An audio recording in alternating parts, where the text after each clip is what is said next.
बिस्मिल्लाहिर्रहमानिर्रहीम इय्याका नअबुदु व इय्याका नस्तईन। Dear students, myself Adil Hussain. हमारा first year physics new syllabus new book 2025 का चैप्टर नंबर 2 चल रहा है, फोर्स एंड मोशन। और हमारा आज का टॉपिक है law of conservation of momentum.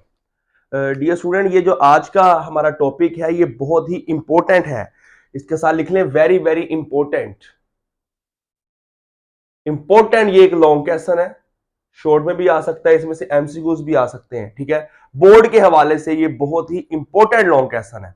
आपने इसको पूरी तवज्जो के साथ समझना है। और हमने जो है वो आपको ये जो लॉन्ग क्वेश्चन है ये बिल्कुल एज इट एज जिस तरह आपने पेपर में लिख के आना ना, बिल्कुल वैसे ही आपको यहाँ पे लिख के दे दिया। आप इसको नोट करें और याद करें।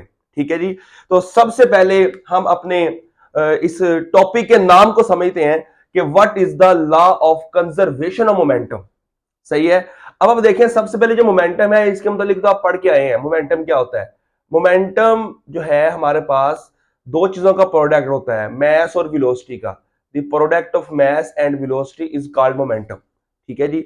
इसके बाद ये जो लफ्ज लिखा हुआ कंजर्वेशन, कंजर्वेशन लफ्ज निकला है कंजर्व से। ये लफ्ज कहां से निकला है? कंजर्व।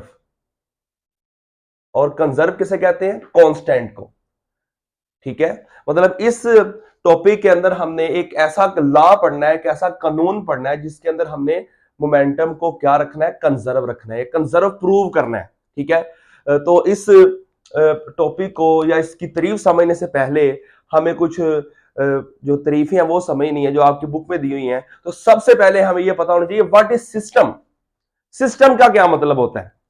वैसे तो इसका अगर इंग्लिश में सिस्टम पढ़ते हैं तो इसका मतलब निजाम।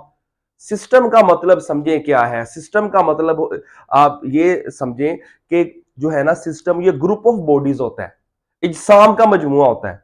जिस तरह आपकी क्लास है, ठीक है ना, ये ग्रुप ऑफ बॉडीज है और इसकी ना खास बाउंड्री होती है। ए ग्रुप ऑफ बॉडीज क्या तारीफ है? A group of bodies within certain boundaries is called system. इज्साम का वो मजमुआ जिसकी कोई खास हदें हो। जिस तरह प्ले ग्राउंड है, क्रिकेट का ग्राउंड है, उसकी एक लिमिट होती है। ठीक है ना, उसकी एक बाउंड्री होती है कि उसके अंदर जो है वो टीम के खिलाड़ी ही जा सकते हैं, जो प्लेयर्स हैं वो जा सकते हैं, या अंपायर वगैरह जाएंगे, उसके अलावा जो मैच देखने वाले वो नहीं जाएंगे। ठीक है, तो सिस्टम की तारीफ है group of bodies within certain boundaries is called system. चलें, अब देखिए कुछ ऐसा सिस्टम भी होता है जो कि आइसोलेटेड सिस्टम है। एक सिस्टम की टाइप है आइसोलेटेड सिस्टम। अब आइसोलेटेड की सिस्टम की जो है वो तारीफ समझे आप एग्जांपल के साथ। ये देखें, फर्ज करें ये हमारे पास एक कंटेनर है और इस कंटेनर में हमने गैस को फिल किया हुआ है। कोई भी हाइड्रोजन गैस है, ऑक्सीजन गैस है, तो इसके जो गैस के मालिक्यूल्स हैं ये देखिए आप रैंडमली जो है वो मूव कर रहे हैं। ये गैस के मालिक्यूल्स की रैंडम मोशन है और हमने इसको जो है वो इनक्लोज किया हुआ है। ठीक है, अब ये जो गैस के मालिक्यूल्स हैं ये अंदर से एक दूसरे पे फोर्स लगा रहे हैं, कोलाइड कर रहे हैं। लेकिन जो एक्सटर्नल फोर्स है, एक्सटर्नल जो बाहर से फोर्स है ना, वो इसके ऊपर जो है वो नहीं लग रही। मतलब हम नेग्लेक्ट कर दें जो ग्रेविटी की फोर्स है या रेजिस्टेंस की फोर्स है, वो हम अगर के सिस्टम पे ना लगे, मतलब एक ऐसा सिस्टम जिस सिस्टम के ऊपर जो एक्सटर्नल फोर्स है, जो बाहर से लगने वाली फोर्स है, वो अमल ना करे, तो ऐसे सिस्टम को क्या कहते हैं? Isolated system. तो क्या तारीफ होगी आइसोलेटेड सिस्टम की? The system in which no external force acts on a body. External force का मतलब बैरूनी कोई भी कुव्वत अमल ना करे, इज कॉल्ड आइसोलेटेड सिस्टम। तो क्या एग्जांपल है? The molecules of gas enclose in a container. Gas के मॉलिक्यूल्स हैं कंटेनर में इनक्लोज किए हुए हैं। ठीक है जी। अब इसके बाद जो है हम अपने लॉ को प्रूव करते हैं और प्रूव करने के बाद हम यहां पे अपने लॉ की स्टेटमेंट लिखेंगे। ठीक है, तो सबसे पहले हम डायग्राम को समझते हैं कि आज के इस लेक्चर के या टॉपिक के अंदर हम कौन सी फिगर को लेते हैं। तो देखें जी, हमारे पास डायग्राम को देखें कि फर्ज करें हमारे पास ना ये दो बॉल्स हैं। बॉल्स हमने कंसीडर की हुई हैं, वैसे तो ये बॉडीज हैं लेकिन हमने बॉल्स कंसीडर की हुई हैं। ये पहली बॉल है, इसका मैस m1 है और ये मूव कर रही है वेलोसिटी v1 से। और जो दूसरी बॉल है इसका मैस क्या है? m2 और ये किससे मूव कर रही है? वेलोसिटी v2 से। ठीक है जी, सेम डायरेक्शन में दोनों बॉल्स मूव कर रही हैं, इसी डायरेक्शन में। चलें, अब हम ये चाहते हैं कि ये जो दो बॉल्स है ना ये आपस में कोलाइड कर जाएं, कोलाइड टकरा जाएं। ये कब पॉसिबल होगा? दो गाड़ी जा रही है स्पीड से, ये कब पॉसिबल होगा? कि अगर जो पिछली गाड़ी है अपनी स्पीड को बढ़ा ले, या जो आगे गाड़ी जा रही है वो अपनी ब्रेक लगा ले, सही है ना। तो ये दो बॉल्स या दो कार्स कैसे कोलाइड कर सकती हैं, ये वाली जो दो बॉल्स हैं, पहले तो ये सेम वेलोसिटी से मूव कर रही थी, अब हम चाहते हैं आपस में टकरा जाएं। तो फर्ज कर लें कि जो पहली बॉल है ना, इसने अपनी वेलोसिटी को बढ़ा लिया, v1 जो है वो ग्रेटर हो गया किससे, v2 से, ठीक है जी। तो फिर क्या होगा, ये दो बॉल्स कोलाइड कर गई, टकरा गई। जब ये दो बॉल्स टकराई ना, तो देखो क्या हुआ बेटा, ये जो दूसरी बॉल थी इसने इसके ऊपर फोर्स लगाई, मतलब एक्शन किया न्यूटन थर्ड लॉ के अकॉर्डिंग, और जो पहली बॉल थी इसने इसके ऊपर क्या कर दिया, रिएक्शन कर दिया, सही है ना। तो यहां हम कहेंगे ये अगर शॉर्ट इंटरवल ऑफ टाइम के लिए फोर्स लगी है तो यहां पे इंपल्स क्रिएट हुआ। तो दूसरी बॉल ने पहली पे इंपल्स लगाया, पहली ने दूसरी पे इंपल्स लगाया, ठीक है ना। तो देखो यहां पे हमारे पास जब ये कोलाइड की, तो कोलाइड करने के बाद देखें क्या चेंज हुआ। तो कोलाइड करने के बाद जो है ना, ये पॉइंट आएगा आफ्टर कोलिजन। ये दोनों जब बॉडीज कोलाइड की बॉल, ये दोबारा अनकोलाइड हो जाएंगे फिर, ठीक है। जब आफ्टर कोलिजन क्या होगा कि इनके मैसेज तो सेम रहेंगे, जो पहली बॉल का मैस है वो m1 वो m1 ही रहा, दूसरी बॉल का जो मैस है वो m2 पहले भी था वो m2 ही रहा, लेकिन इनकी जो वेलोसिटीज है वो चेंज हो गई। पहले बॉल की जो वेलोसिटी थी v1 थी बिफोर कोलिजन, जब कोलाइड होने के बाद ये पहली बॉल की जो वेलोसिटी थी वो v1 से क्या हो गई, v1 प्राइम, ये v1 डैश भी पढ़ते हैं इसको। अब जो दूसरी बॉल है इसकी टकराने से पहले वेलोसिटी क्या थी, v2, लेकिन बाद में क्या हो गई, v2 डैश, ठीक है जी। तो ये डायग्राम के आपने 3 पॉइंट समझने हैं कि दो बॉल्स जा रही हैं तो उनका बिफोर कोलिजन, फिर पहली बॉल ने स्पीड बढ़ा ली अपनी, तो v1 ग्रेटर देन v2, तो क्या हो गया, कोलाइड, तो एट कोलिजन पॉइंट आ गया, फिर कोलिजन के बाद आफ्टर कोलिजन, ठीक है जी। तो ये तीसरा आपके पास पॉइंट आ गया, ठीक है। तीसरी डायग्राम, मतलब डायग्राम एक ही है, 3 केसेस हैं इसके अंदर, ठीक है। अब इसके बाद देखें एक्सप्लेनेशन पढ़ लें, लॉन्ग क्वेश्चन का पार्ट होता है एक्सप्लेनेशन का। तो एक्सप्लेनेशन क्या होगी, देखें आपने कहना कंसीडर एन आइसोलेटेड सिस्टम। पहले तो आपने एक आइसोलेटेड सिस्टम लेना है इस लॉ को प्रूव कराने के लिए, of two non rotating hard balls, ठीक है। मतलब बॉल जो है वो नॉन रोटेटिंग है और वो मूव कर रही है आगे की तरफ, हार्ड बॉल्स है of message m1 and m2, message क्या m1 and m2, moving with velocity v1 and v2, दोनों किससे मूव कर रही हैं, v1 और v2 से, in the same direction such that v1 is greater than v2।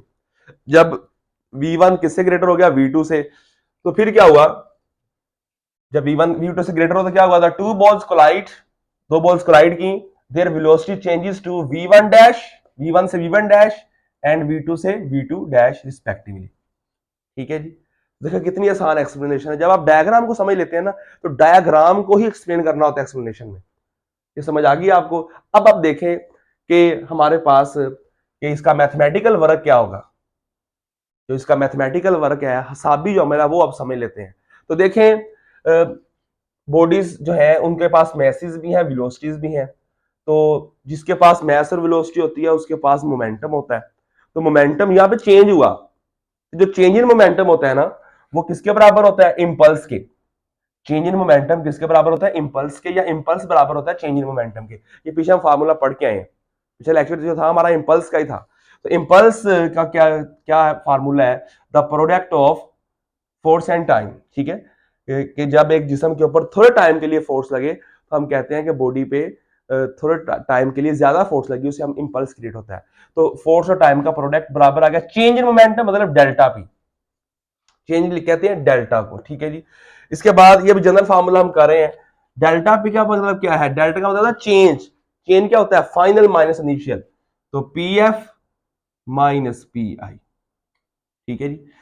इसके बाद F multiply by T is equal to, P F क्या है, P F final momentum, momentum का फार्मूला पहले बता चुका हूं, मैस और वेलोसिटी का प्रोडक्ट। तो फाइनल मोमेंटम क्या लिखेंगे यहाँ पे, M V F minus initial क्या लिखेंगे, एम वी आई, ठीक है। अब इस इक्वेशन को ना आप नाम दें ए इक्वेशन का, ठीक है, ये हमारी जनरल इक्वेशन है, सही है। अब हम ये जानते हैं कि जो पहली बॉल है उसका इंपल्स क्या है, उसका जो इंपल्स है वो क्या उस पर जनरेट हुआ या क्या क्रिएट हुआ। तो देखें ये जनरल फार्मूला है और ये हमारा जो मैस m1 है वो ये है, ये हमें m1 नजर आ रहा है, ये भी m1 है, ये भी m1 है, ठीक है। तो अब देख लेते हैं कि m1 जो है हमारे पास क्या है, जो इस पे इंपल्स लग रहा है। देखें m1 मतलब जो इस पे फोर्स लग रही है ना, वही इस पे इंपल्स है। जो दूसरी बॉल इस पे जो लगा रही है फोर्स, ये इस पे इंपल्स है। तो इस यहां से देख के लिखें f, तो यहां पे पहली बॉल पे क्या इंपल्स लग रहा है, f डैश, या लिख लें f dash multiply bye t, time तो सेम रहेगा। अब पहली बॉल है ना, तो पहली बॉल का मैस क्या है m1, तो यहां पे m की जगह पे क्या आ जाएगा m1, और vf क्या है फाइनल वेलोसिटी, टकराने के बाद वेलोसिटी, पहले बॉल की क्या वेलोसिटी है v1 डैश, यहां लिख लें इसकी जगह पे v1 डैश माइनस, फिर मैस पहला ही है तो यहां लिखें m1, और वेलोसिटी इनिशियल क्या है v1। ठीक है, तो ये देखें जी, ये हमारे पास बन गई है जी, इसको नाम दें बी इक्वेशन का। ठीक है जी, इसे रिपीट कर देते, दोबारा देख लें। एफ मल्टीप्लाई बाय टी हमारा जनरल फार्मूला है इंपल्स का। ठीक है, तो हमने जब इंपल्स देखा मैस m1 का, तो हमने देखा कि हमारे मैस m1 पे क्या फोर्स लग रही है, एफ डैश लग रही है, मल्टीप्लाई बाय टी। तो पहली बॉल है, मैस m1 है, तो इसका मैस m1 आ जाएगा। वी एफ क्या है इसकी, टकराने के बाद v1 डैश इधर लिख दिया, माइनस m की जगह पे आ गया m1, और v आई की जगह पे क्या आ गया, टकराने से पहले वेलोसिटी v1। अब सेकंड बॉल पे देखें क्या इंपल्स है। ये सेकंड बॉल का इंपल्स क्या है, इंपल्स ऑफ मैस m2। तो देखें जी, अब आप देखेंगे मैस m2 पे इंपल्स, मैस m2 पे क्या फोर्स, इसी को देख के लिखना है। मैस m2 पे क्या फोर्स लग रही है, f, क्योंकि ये वेक्टर क्वांटिटी है, इसके ऊपर हम एरो लगाएंगे फोर्स के ऊपर, multiply by T is equal to, तो ये है ना आपका मैस m2, तो m की जगह पे क्या आ जाएगा m2, और vf की जगह पे क्या आएगा, टकराने के बाद velocity final v2 dash, prime भी साथ लगा देंगे, माइनस इस m की जगह पे फिर m2 आएगा, और वेलोसिटी क्या है इनिशियल इसकी v2। लें जी, अब ये बेटा हमारे पास बन गई है जी, कौन सी इक्वेशन, इसको नाम दें हम सी इक्वेशन का। सही है जी, ये हमारे पास बन गई सी इक्वेशन। अब हमने क्या करना है, अब हमने बी इक्वेशन और सी इक्वेशन दोनों को ऐड अप करना है। ठीक है, इनको ऐड करेंगे, यहां लिखेंगे हेडिंग क्या देंगे यहां पे, add equation B and equation C, दोनों को ऐड करने से तो इनकी लेफ्ट लेफ्ट में ऐड होंगी और राइट राइट में ऐड होंगी। तो करें जी, ये देखें F dash multiply by T plus, इधर क्या लिखेंगे, इसकी इसकी left hand side F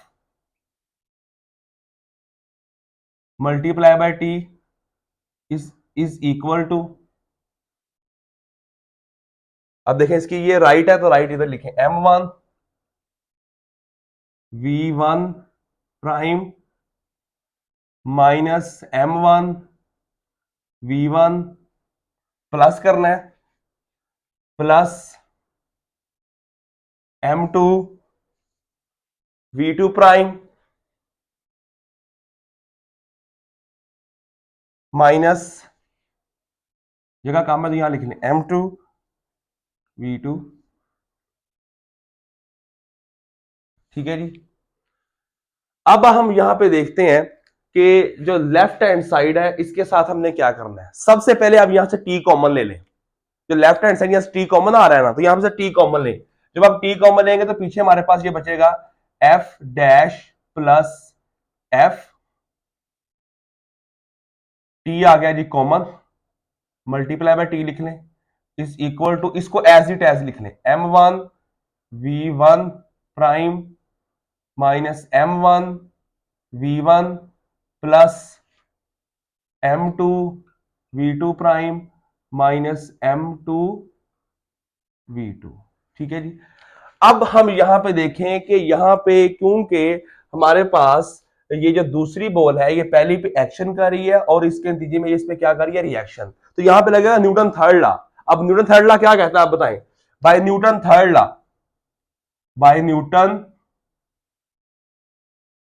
third law of motion, Newton के मोशन का जो तीसरा कानून है वो बताएं क्या कहता है कि जो एक्शन है वो रिएक्शन जो है वो इक्वल है मैग्नीट्यूड में और उनकी डायरेक्शन क्या है, ऑपोजिट। मतलब यहां पे जो एफ डैश है वो किसके बराबर है, एफ के। एफ डैश किसके बराबर है, एफ के। एक्शन किसके बराबर है, रिएक्शन के। लेकिन इनकी डायरेक्शन ऑपोजिट होने की वजह से हम इनके साथ एक के साथ क्या लगा देंगे, नेगेटिव। ठीक है, तो ये आपने याद रखना है। अब इस इक्वेशन के अंदर जहां पे एफ डैश आ रहा है यहां पे, वहां हम क्या पुट करेंगे, माइनस एफ पुट कर दें। ये देखें, इस एफ डैश पुट करेंगे माइनस एफ,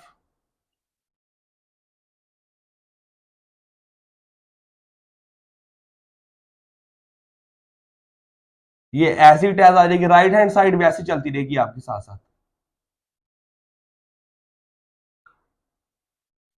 प्लस M2V2 रहेगा माइनस M2V2। ठीक है जी। अब ये देखें, ये दोनों सेम है ना, माइनस एफ प्लस एफ, तो ये क्या हो जाएंगे, कैंसल। जब ये कैंसिल होगा तो जीरो होगा, जीरो आ जाएगा, तो जीरो को जब टी से मल्टीप्लाई करेंगे तो क्या आंसर आ जाएगा, जीरो।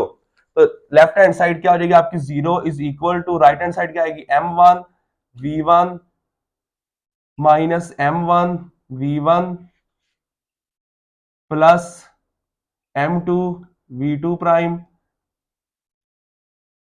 Minus M2V2। अब आप देखें कि जो माइनस वाली टर्म्स है ना, इन दोनों को आप लेफ्ट हैंड साइड पे लेके आए, ये प्लस हो जाएंगी। तो इसको इधर लेके आएंगे तो क्या आ जाएगी, M1V1, इसको इधर लेके आए तो प्लस हो जाएगी M2V2 is equal to, right hand side पे ये टर्म बचेंगी M1V1 prime plus M2V2 prime, M2V2। ठीक है, प्राइम भी उसके ऊपर आएगा, उसके ऊपर एरो लगा दें। ये लें जी, ये देखें, ये टोटल मोमेंटम है। ये जो मोमेंटम है ना यहां पे, ये M1V1 प्लस M2V2, ये मोमेंटम है बिफोर कुलियन, टोटल मोमेंटम बिफोर कुलियन। और ये क्या है, इज इक्वल टू, ये क्या है, M1V1 डैश प्लस M2V, ये कौन सा टोटल मोमेंटम है, टोटल मोमेंटम आफ्टर कुलियन। तो यहां पे हम ये लिख सकते हैं बात इसको कि total momentum, total linear momentum लिख लें, linear, total linear momentum before collision किसके बराबर आया है, ये total linear momentum, total linear momentum after कुलियन,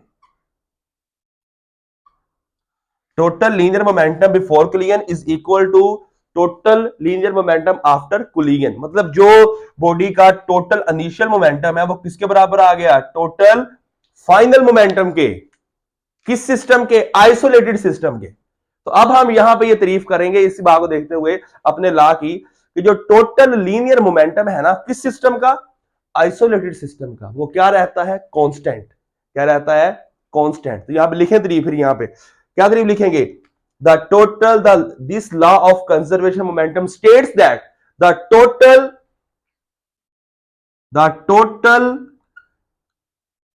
linear momentum, the total linear momentum किस सिस्टम का, कौन सा सिस्टम है, शर्त यह है कि सिस्टम क्या हो, isolated, of an isolated system, isolated system remains the constant।